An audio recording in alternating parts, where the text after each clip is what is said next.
옛날 옛적 청풍명월의 아름다운 고장 제천에는 고대로부터 이어져 내려오는 민속신앙이 있었다. 이 신앙은 바로 제천을 수호하는 두신 청풍과 명월에 대한 전설에서 시작되었다.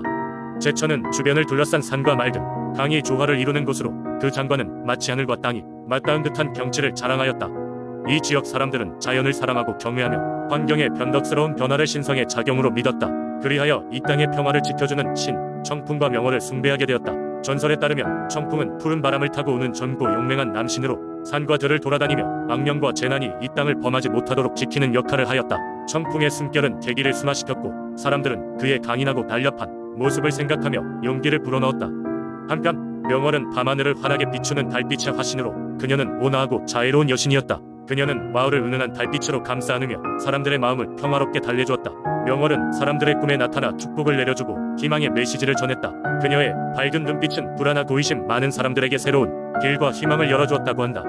제천의 사람들은 매년 음력 8월 15일 한가위가 되면 청풍과 명월에게 특별한 제사를 올렸다. 그들은 마을의 언덕 위에 큰 나무를 세우고 그 아래에 각종 제사 음식을 차려넣었다. 또한 밤이 되면 온 마을 사람들이 모여 달맞이를 하며 청풍과 명월에게 감사의 노래를 올렸고 그들의 은혜를 기리는 춤과 노래가 밤새 이어졌다. 이렇게 맞는 밤에는 온 마을이 하나 되어 즐거움과 감사의 마음으로 가득 찼다. 또한 이 전설은 제천의 강력한 공동체 정신을 심어주었고 사람들은 각각의 역할을 충실히 수행하면서 서로를 돕고 공동체의 안녕을 기원하였다.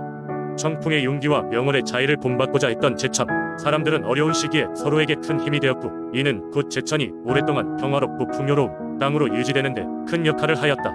시간이 흘러 많은 것들이 변했지만 청풍과 명월의 전설은 여전히 제천 사람들의 입에서 입으로 전해지며 그들의 문화와 삶 속에 깊게 뿌리내려 있다. 제천을 방문하게 된다면 밤하늘의 달을 보며 명월의 은총을 산을 감싸는 바람을 느끼며 청풍의 힘을 생각해보는 것도 좋을 것이다. 우리의 마음속에 여전히 살아 숨쉬고 있을 청풍 명월의 이야기는 변함없이 제천을 지키는 수호신으로 남아있을 것이다. 두 번째 이야기. 옛날 옛적 전라남도 한평의 깊은 숲속에는 백록담이라는 작은 연못이 있었습니다.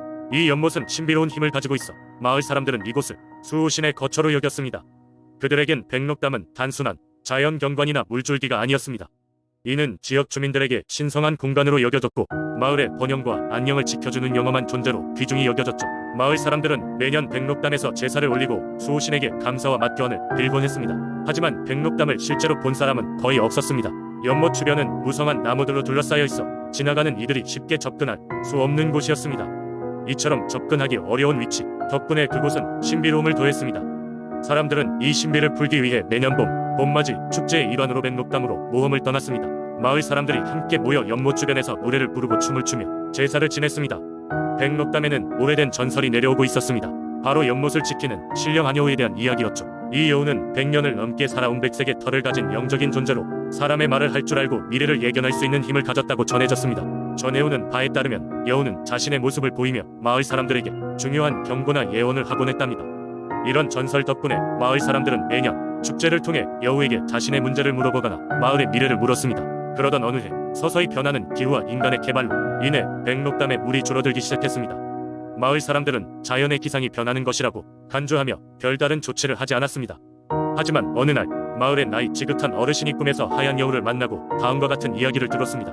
물이 마르면 사람들의 마음도 말라가고 마을의 행복도 사라질 것이니 명심하라. 어르신은 이 꿈에 많은 걱정을 하다가 마을 회의에서 이를 공유했습니다. 마을 사람들은 긴 논의 끝에 백록담 의문을 되살리는 방법을 찾기로 결심했습니다. 모두가 힘을 합쳐 약속의 연못인 백록담을 보존하기 위해 여러 가지 방법을 시도했습니다. 물길을 조정하고 나무를 심어 지하수를 보호하는 등 많은 노력이 이어졌습니다. 결국 그들의 끈질긴 노력 덕분에 백록담은 서서히 옛 모습을 되찾았습니다. 하얀 여우는 감사의 표시로 다시 한번 마을의 모습을 드러내어 열심히 일한 이들을 축복했습니다. 이 사건 이후로 마을 사람들은 자연과 공존하며 조화로운 생활을 이어갔고 백록담의 여우 전설은 한평 민속신앙이 하나로 강하게 자리 잡게 되었습니다. 이로써 사람들은 다시 한번 자연의 위대함과 조화의 중요성을 기억하게 되었죠. 세 번째 이야기. 오래전 서산의 작은 어촌마을. 육도의 연안은 고요하고 아름다웠다. 바람이 해안을 스쳐 지나가며 저물어가는 노을을 감싸 안는 모습은 마치 신령한 기운이 감도는 듯했다. 이 고요한 마을에는 바다의 신이 살아 숨쉬고 있었고 마을 사람들에게 든든한 보호자이자 풍어의 기운을 불러오는 존재인 용왕이 있었다. 전설에 따르면 서산의 바다에는 진정한 용왕이 사는 깊고 푸른 바닷속 궁전이 있으며 용왕은 언제나 그 마을의 조업을 보살펴 주었다고 한다. 하지만 용왕의 기분을 잘못 건드리면 바다는 순식간에 거센 파도를 품어 사람들이 접근하지 못하게 하였다. 그래서 마을 사람들은 용왕의 기분을 풀어주기 위해 매년 용왕제를 지내며 그의 안위를 기원했다. 용왕제는 그저 단순한 제물이 아닌 마을 사람들의 정성과 간절함이 깃든 행사였다. 촌노들은 깊은 밤까지 정성스럽게 제수 음식을 준비하고 그 전날 해녀들이 잡아온 신선한 해산물들을 제단에 올렸다. 마을의 대장장이와 목수들은 오랜 시간 고생하여 짜맞춘 화려한 용, 모형과 장식물을 만들었다. 그리고 마을의 젊은이들은 이날을 위해 근심을 걸고 축제를 위한 노래와 춤을 연습했다. 드디어 용왕제가 열리는 날이 되면 온 마을 사람들이 해안가에 모였다. 태양이 수평선을 넘어가고 노을이 바다와 하늘을 붉게 물들일 무렵 마을의 제사장이 용왕에게 바치는 기도를 시작했다. 은은한 북소리와 함께 축제의 열기가 서서히 올라가며 사람들은 용 모형을 바다로 띄우고 용왕을 향한 찬사를 노래했다. 풍성한 재물이 바다에 흘러가고 마을 여성들이 우아한 춤사위를 펼치는 동안바다는 은혜로운 평화로 가득 찼다. 제사가 끝나자마자 마법같이 바다에서 고요한 파도 소리가 들려왔다. 구성진 바람이 마을의 바다의 기운을 가져다 주자 광대한 수평선에 떠오르는 달빛은 용왕이 응답이라는 걸 사람들은 확신했다. 그해 마을은 평소보다 2배는 더 많은 어획량을 기록하며 전설의 용왕에게 감사를 표했다. 서산의 전통 민속신앙에 서는 이를 용왕의 축복으로 불렀다. 오늘날에도 서산의 사람들은 그 전설을 가슴에 품고 바다의 은혜를 받고자 매년 용왕제를 열고 있다.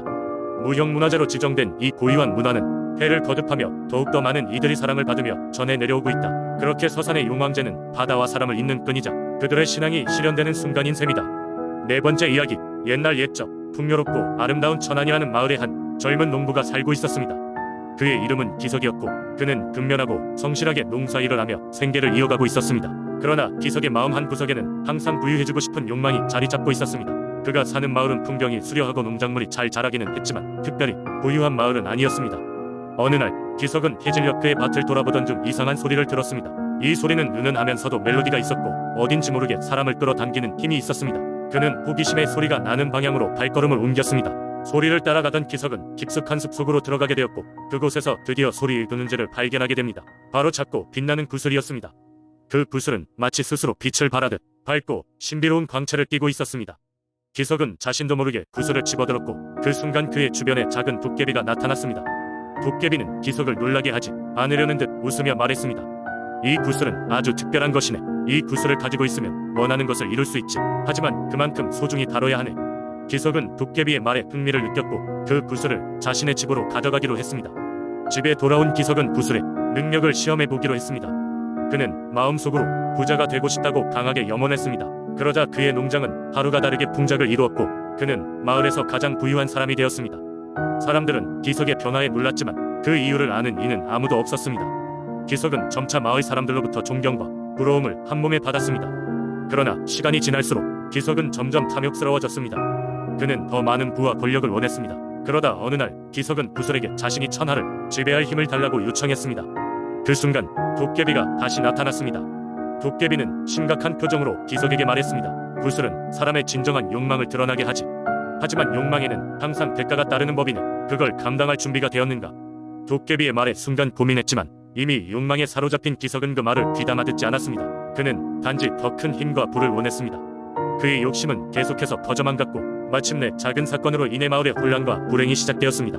기석이 그렇게 자랑스럽게 여겼던 부는 점차 그의 삶을 어지럽혔습니다. 어느 날 기석은 자신이 마을 사람들에게 점점 소외되고 있다는 것을 깨달았습니다. 개인정보와 물질적인 것들에 집착했을 뿐 정작 중요한 것들인 가족과 친구의 가치를 깨닫지 못하고 있었던 것입니다. 성찰한 기석은 도깨비를 찾아가 자신의 과오를 고백했고 도깨비는 고개를 끄덕이며 구슬을 다시 가져갔습니다. 그리고 기석에게는 교훈을 남겼습니다. 욕망을 넘어서지 않도록 만물의 균형을 지키게. 그것이 진정한 행복의 길이네. 그 후로 기석은 구슬 없이도 부지런히 밭을 일구며 살아가며 나눔과 봉사의 가치를 깨달았습니다. 마을 사람들과 함께 웃고 대화를 나누며 진정한 행복을 알게 된 그는 더 이상 구슬에 의존하지 않고도 풍요로운 삶을 살 수 있었습니다. 이렇게 천안마을의 신비로운 도깨비 구슬 이야기는 사람들에게 진정한 부는 물질적인 것이 아닌 인간 관계와 나눔 속에서 찾아야 한다는 교훈을 남겼습니다.